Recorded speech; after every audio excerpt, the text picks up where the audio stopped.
चीन ने एक बार फिर से भारत को घेरने के लिए बड़ी चाल चली है। उसने पाकिस्तान को अपने सबसे घातक फाइटर प्लेन देने का फैसला किया है। ये एयरक्राफ्ट 5वें जनरेशन का है कि पाकिस्तानी वायुसेना इस समय भारतीय वायुसेना से 12 से 14 साल आगे निकल चुकी है। इसकी वजह है चीन से मंगाया हुआ FC-31 stealth fighter jet. Pakistan और चीन के बीच में 5वीं पीढ़ी के फाइटर जेट की ये डील एक तरह से फाइनल हो चुकी है और जल्द ही पाकिस्तानी वायुसेना में ये शामिल कर लिया जाए। टेलीविजन न्यूज पे कि भारत की शक्ति, मिलिट्री शक्ति अभेद्य है, अजय है। पाकिस्तान और चाइना दोनों थर-थर कांपते हैं। इस किस्म की जो टैगलाइंस होती हैं वो हमेशा एक फॉल्स इंप्रेशन पेश करती है और आपको स्थितियां नहीं बताती है कि जमीन पर क्या चल रहा है। जमीन पर हमारे हालात किस कदर बुरे हैं और कंडीशन इतनी बुरी है कि मैं आपको बता नहीं सकता। चीन ने अपने प्यारे दोस्त से बहुत बड़ी सैन्य डील की है, तो फाइटर प्लेन में रडार को चकमा देने की कुव्वत है।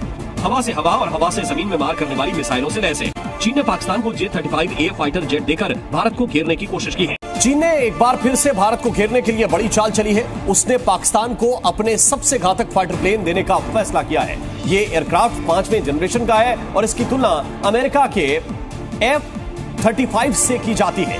चीन का सबसे घातक fighter plane J-35A Pakistan air force में शामिल होने वाला है।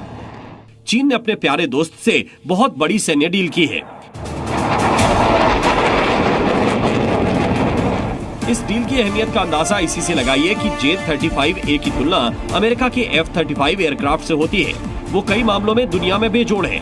J-35A की क्षमता को देखें तो फाइटर प्लेन में रडार को चकमा देने की कुव्वत है। हवा से हवा और हवा से जमीन में मार करने वाली मिसाइलों से लैस है। एक बार में 12 बड़े और 30 छोटे बम लेकर उड़ने की क्षमता है। 55 मिलीमीटर की गन भी लगी है जो 1 मिनट में 180 गोलियां दागती है। अधिकतम गति 1976 किलोमीटर प्रति घंटा है, जबकि कॉम्बैट रेंज 1239 किलोमीटर है। आंखों से ओझल होने, चकमा देने, बेहद फुर्तीला होने की वजह से डॉग फाइट में इस फाइटर प्लेन का पलड़ा भारी रहता है।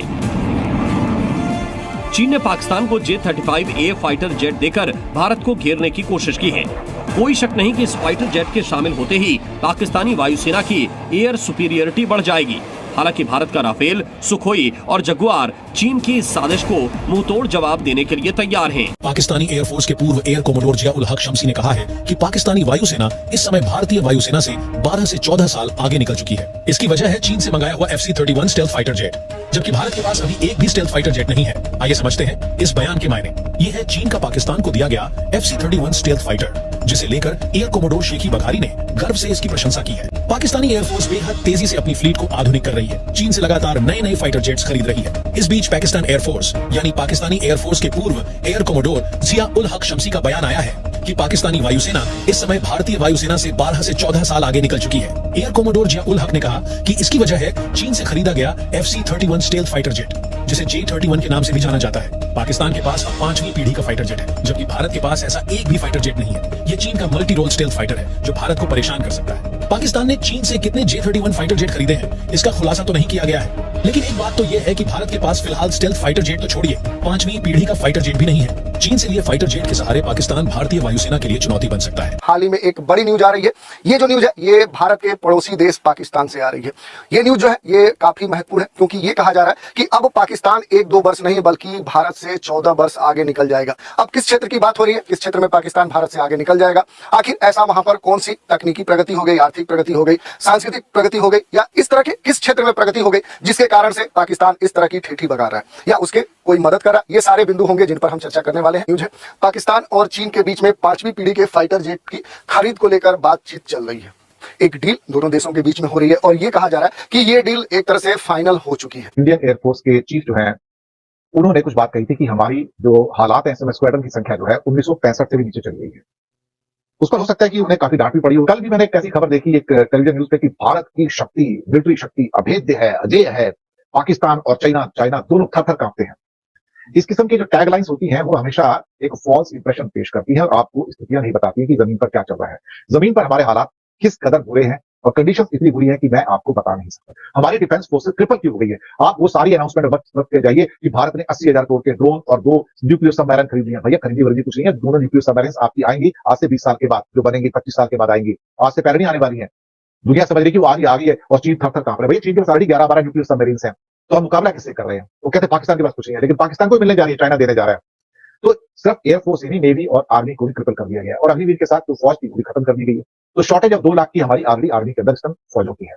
अब भारत के दो अगर दुश्मन है तो उसमें चीन और पाकिस्तान है, और खासतौर से एयरफोर्स चीफ का ये कहना कि अगर जंग होती है तो फिर जो हमारे पास है हम उससे ही लड़ेंगे। ये एक ऐसी मजबूरी को व्यक्त कर रही है जहां पर एक व्यथा है, दुख है, पेन है कि हमारे पास कुछ है ही नहीं करने वाला। लेकिन जिस मशीन के पीछे इंसान बैठता है पायलट होने के तौर पर, वो मशीन भी तो आला दर्जे की होनी चाहिए। कबाड़ मशीनों को लेकर आप दुश्मन से फाइट नहीं कर सकते हैं। आपको याद होगा सर्जिकल स्ट्राइक के दौरान में जहां कहा गया था कि भारत के सभी एयरक्राफ्ट वापस आ गए जो मिराज 2000 आक्रमण करने गए थे, लेकिन उसी सर्जिकल स्ट्राइक के अंदर हमारा एक MiG-21 भी तो क्रैश हुआ था, पाकिस्तान ने मार गिराया था। और हमारे जो उस समय जो उसमें पायलट थे अभिनंदन जी, वो पाकिस्तान के अंदर लैंड किए थे, और फिर कैसे उनको इमरान की सरकार ने वापस किया था, ये मेरी एक स्टोरी है। तो उसके साथ हमारा एक हेलीकॉप्टर भी क्रैश हो गया था वहां पर। तो ये सब कुछ हुआ है वहां पर, लेकिन हमारी स्टोरी कुछ और कहती है कि जो इंडियन एयरफोर्स के चीफ ने कहा कि हमारे स्क्वाड्रन जो 42 होने चाहिए थे वो इस समय 31 अवेलेबल है, 31 अवेलेबल है। चलिए ठीक है, लेकिन इन एक्चुअलिटी कितने हैं? अब इस 31 की संख्या के अंदर 2 MiG-21 के स्क्वाड्रन्स हैं जिनको जानबूझकर अभी तक रिटायर नहीं किया गया, लेकिन वो खड़े हैं। जी गाइस, तो देखा आपने जैसे कि इंडियन मीडिया जो है उसका रोना धोना शुरू है। हमारे पड़ोस जो हैं उनके एनालिस्ट लगा लो, उनकी गवर्नमेंट ऑफिशियल्स लगा लो या उनकी मीडिया लगा लो, उनका एक ही रोना धोना होता है कि कैसे हो सकता है कि पाकिस्तान जो हमसे आगे एज हासिल कर जाएगा अगर 5th जनरेशन त्यारे जो है पाकिस्तान ने ले लिए चाइना से।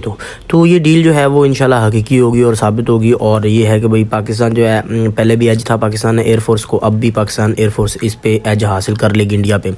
तो आप अपनी राय का इज़हार कमेंट बॉक्स में ज़रूर कीजिएगा। वीडियो अच्छी लगी लाइक करें, शेयर करें, चैनल पर पहली बार है चैनल को सब्सक्राइब करके हमारे साथ जुड़ जाएँ। नेक्स्ट वीडियो मिलती जा दीजिए, अल्लाह हाफिज़।